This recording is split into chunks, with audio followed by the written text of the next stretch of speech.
The preamble. We, the sovereign Filipino people, imploring the wisdom of the Almighty God in order to build a just and humane society.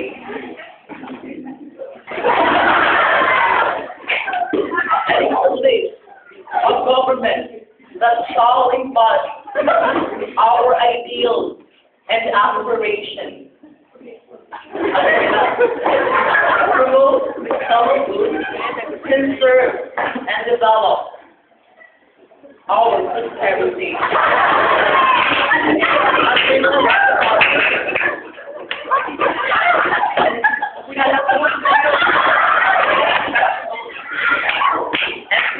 Ourselves and our prosperity, the blessings of independence and democracy under the rule of regime.